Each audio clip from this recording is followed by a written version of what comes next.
Hello everyone, good morning and जय हिंद। मैं विवेक आप सभी का स्वागत करता हूं example defence warrior YouTube channel पे। तो आप लोगों के लिए एक अप्रेंटिस की यानी एक तरीके से ट्रेनिंग की प्रोग्राम की आपके लिए वैकेंसी आई है। बेसिकली ये वैकेंसी आईटीआई वाले बच्चों के लिए है जो 12th पास साथ में आईटीआई की ट्रेड से उस हिसाब से। ओके, आइए बात करते हैं। तो जो भी बच्चे अप्रेंटिस करना चाह रहे हैं, अगर कहीं ऑलरेडी कर रहे हैं तो आप इसके लिए एलिजिबल नहीं हो। जो नहीं कर रहे उन्हीं के लिए एलिजिबिलिटी है ये। इसको देख लेंगे आप सब लोग। ये पोस्ट आपका डिफेंस मिनिस्ट्री की तरफ से ही आया। ओके, इसके अंदर टोटल पोस्ट की अगर हम बात करेंगे तो आप देख सकते हो यहाँ पे मेंशन आपका मैकेनिकल डीजल की बात करेंगे तो टोटल वैकेंसी 25 है, जिसके अंदर आपका पूरा कैटेगरी वाइज डिवाइड आप इसको देख लेंगे। इसके बाद बात करेंगे मैकेनिस्ट की, आपकी 10 हो गई। मैकेनिकल सेंट्रल एसी प्लांट इस सब की देखेंगे 10 हो जाएगी। फाउंड्री मैन की हो जाएगी 5, फीटर की हो जाएगी 40, पाइप फीटर की हो जाएगी 25। इस तरीके से आपका पूरा कंप्लीट आपके पास यहाँ पे टोटल 274 वैकेंसी देखने को मिलेगी। ओके, ये वैकेंसी है, ये आपकी अप्रेंटिस की है। इसकी एलिजिबिलिटी अभी बता दिया मैंने आपको। वापस से डेट ऑफ बर्थ वगैरह भी देख लेते हैं। ओके, तो यहाँ पे आप सभी को बोला गया यहाँ पे कि जो भी ये वैकेंसी दिखाई गई है ना, बेसिकली ये कम भी हो सकती है, ज्यादा भी हो सकती है। जनरल केसेस में अप्रेंटिस में बढ़ती ही है, कम होने का चांस नहीं होता, क्योंकि बहुत ज्यादा बच्चे अप्लाई भी कर देते 275 के हिसाब से। ठीक है, तो ये चीज इन्होंने मेंशन किया और कुछ भी नहीं। एजुकेशनल क्वालिफिकेशन की बात करेंगे तो यहाँ पे आपके पास क्वालिफिकेशन एसएससी, मतलब वही आपका सीनियर सेकेंडरी स्कूल की बात करें, कॉलेज मैट्रिक आपका हो गया एक तरीके से। तो ये आपका बेसिकली बोल रहा है कि 12th पास हो या 10th प्लस आईटीआई हो, दोनों की बात करें। ओके, जो आपके पास 12th की बात करेंगे तो 50% एग्रीगेट होना चाहिए, आईटीआई की 65% आपका एग्रीगेट होना चाहिए। ओके, आपका जिस भी ट्रेड में निकला उस हिसाब से आपका आईटीआई होना चाहिए, यही चीज कहना चाह रहा और कुछ भी नहीं। ओके, इसका जो date of birth, upper age limit कोई भी नहीं, यानी कि आपकी उम्र कितनी भी है उससे मतलब नहीं है। लेकिन हाँ, इसका जो डेट ऑफ बर्थ फाइनल लिया है ये 2 मई 2011 से एलिजिबल है। ठीक है, मतलब इसके पहले जितने लोग हैं ये आपका एलिजिबिलिटी 2 मई 2011 से डेट ऑफ बर्थ पहले जिसका भी आप सभी लोग एलिजिबल है। ओके, तो ये देख सकते हैं, no upper age restriction for apprentice training as per ministry of skill development and internship, ठीक, एंटरप्रेन्योरशिप। इसको देख लेंगे, बॉर्न ऑन 2 मई 2011 से तक हुए होंगे या इसके पहले वाले सभी बच्चे एलिजिबल है। फिजिकल स्टैंडर्ड की बात करेंगे, आगे चल के देखते हैं। प्रीवियस ट्रेनिंग, अगर इसमें बोला है कि अगर आप ऑलरेडी ट्रेनिंग कहीं कंडक्ट कर रहे हो, ऑलरेडी आप कर रहे हैं अप्रेंटिस, तो आप सभी लोग इसके लिए एलिजिबल नहीं हो। ये चीज उन्होंने मेंशन कर दिया clear cut. Reservation as usual आपका चल रहा है, इस पे आगे बात कर लेंगे। नेक्स्ट देखेंगे, आप सभी लोग यहाँ पे दे रखा है कि आप सभी को इसको फॉर्म को भरना कैसे। ये पोर्टल पे आपका ओपन हो जाएगा, लिंक आपको मिल जाएगा डिस्क्रिप्शन में, और जब ये ओपन होगा तो मैं आपको खुद ही बता दूंगा अलग से। इसके लिए आपको www.apprenticeshipindia.gov.in इस पे जाना है और अपना फॉर्म फिल कर देना है। इसके अंदर आपका पूरा कंप्लीट डॉक्यूमेंट एकदम एक्यूरेट होना चाहिए, अदरवाइज तुरंत फॉर्म रिजेक्ट हो जाएगा। इसमें कोई चांस नहीं है कि ये एरर हो गया तो बाद में चेंज हो जाएगा, ऐसा कुछ भी नहीं। अगर एक बार भी गलत हो गया तो आपका फॉर्म रिजेक्ट हो जाएगा।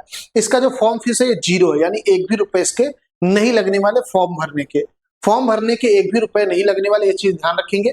आगे चलेंगे, देखेंगे इन्होंने बोला जब आप फॉर्म भर लोगे तो उसका फोटोकॉपी यानी कि प्रिंट आउट अपने पास रख लेना, और कुछ भी नहीं। लास्ट डेट आपको जो अप्लाई करना 2 जनवरी 2025 तक इसको अप्लाई कर देना है। ओके, ये आपका लास्ट डेट है। स्टार्ट डेट देख लेंगे अभी आप लोग। शॉर्ट लिस्टिंग ऑफ कैंडिडेट, अब सिलेक्शन प्रोसेस क्या है इसका, कैसे कैसे सिलेक्शन होगा। तो सबसे पहले आप सभी का जब फॉर्म भर दोगे एडमिट कार्ड आएगा, तो अब आपका रिटन एग्जाम होगा। रिटन एग्जाम के बाद आपको इंटरव्यू भी गुजरना होगा। ठीक है, इंटरव्यू भी इसके अंदर होगा, ओरल टेस्ट भी आपका इसके अंदर है। तो जो रिटन एग्जाम है वो कैसे होगा आपका, यहाँ पे जो रिटन एग्जाम है ये टोटल 75 क्वेश्चन देखने को मिलेंगे, जिसके अंदर 15 आपका जनरल नॉलेज का होगा, 30 आपका मैथमेटिक्स होगा और 30 आपका जनरल साइंस का होगा। टोटल 75 क्वेश्चन देखने को मिलेंगे और पूरे कोर इंग्लिश में रहेंगे, यानी कि प्योरली इंग्लिश में रहेगा। इसमें और कोई लैंग्वेज में आपका देखने को नहीं मिलेगा। ओके, नेक्स्ट देखेंगे, इसके बाद आपका इंटरव्यू कंडक्ट कराया जाएगा, जो कि आपसे ट्रेड से रिलेटेड ही इंफॉर्मेशन पूछेंगे। आगे देखेंगे, एक और वैकेंसी का अपडेट मेरे पास आ गया। चलिए, इस पे भी मैं अलग से वीडियो कर दूंगा। ठीक है, बीएसएफ कांस्टेबल इन सब की भी आ गई है।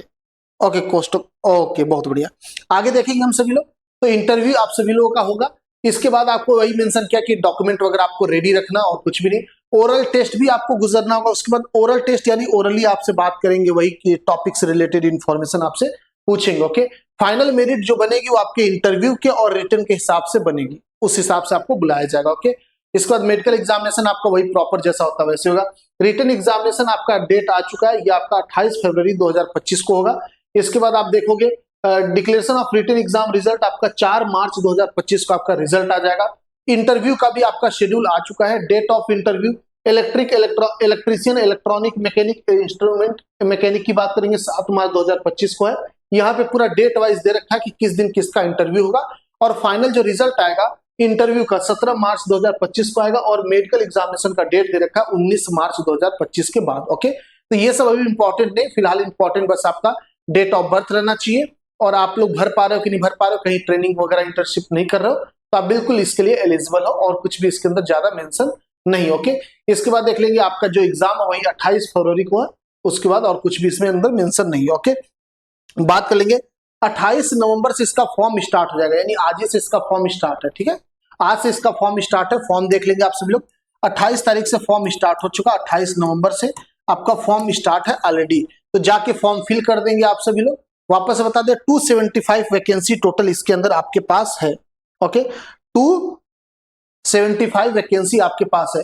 आपका फॉर्म 28 तारीख से स्टार्ट है, 2 दिसंबर तक भरा, 2 जनवरी 2025 तक भरा जाएगा। ठीक है, और इसके बारे में बता दिया, आपके पास 50% रहना चाहिए, और आपका आईटीआई वगैरह में 65% रहना चाहिए। 50 मतलब 10th 12th जो भी आपने किया उस हिसाब से, उसके बाद आईटीआई कियोगे, और आपका वही सर्टिफिकेट होना चाहिए, और सर्टिफिकेट होना चाहिए, मार्कशीट नहीं। यहाँ पे मेंशन किया बेसिकली कि percentage will not be accepted, मतलब इसके कहने का मतलब है matriculation and ITI certificate without marks. इसका मतलब क्या है, जब हम आईटीआई करते हैं, 12th करते हैं, तो एक 10th 12th वाले बच्चे समझेंगे, 12th के बाद एक सनद मिलता है, सनद बोले तो पासिंग सर्टिफिकेट बोलते हैं इसको, हिंदी में सनद बोलते हैं, वो लगेगा, जैसे डिग्री लगेगा। डिग्री और जो मार्कशीट होता है दोनों में अंतर होता है, तो ये बोला जो डिग्री या सर्टिफिकेट आपका वो लगेगा, फाइनल मार्कशीट नहीं लगेगी। ओके, तो ये है ओवरऑल, आप समझ गए होंगे। डेट ऑफ बर्थ मैंने आपको बता दिया, ये आपका पूरा कंप्लीट इंफॉर्मेशन इससे रिलेटेड था।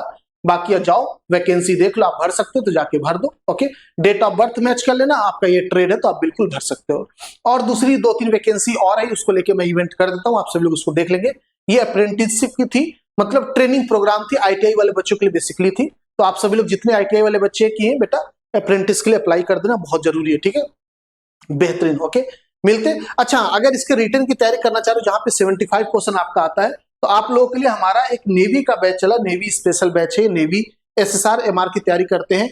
आपको क्या क्या सब्जेक्ट चाहिए, आपको इंग्लिश चाहिए, सॉरी इंग्लिश नहीं, आपके पास जीके आएगा, जीएस आएगा और मैथ आएगा।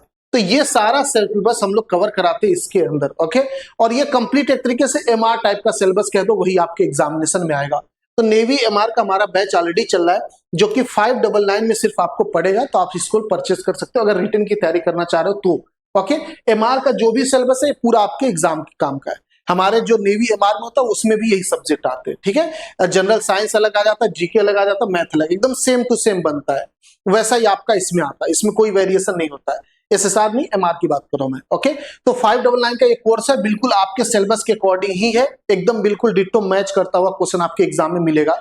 एमआर और इसका दोनों का पेपर का लेवल सेम होता है, क्वेश्चन भी लगभग सेम देखने को मिलते हैं। ओके, तो थैंक यू, उम्मीद करते हैं आप सभी को समझ में आ गया होगा। आप लोग अपना ख्याल रखेंगे, अपने घर वालों का ख्याल रखेंगे, हंसते रहेंगे, मुस्कुराते रहेंगे। आप सभी लोग महासागर 2.0 बैच ले सकते हो अगर रिटर्न की तैयारी कर रहे हो, जितने बच्चे अप्रेंटिस वाले। ओके, बहुत काम का बैच है, आपके लिए बना बेसिकली। ओके, मिलते हैं, जय हिंद, जय भारत, थैंक यू।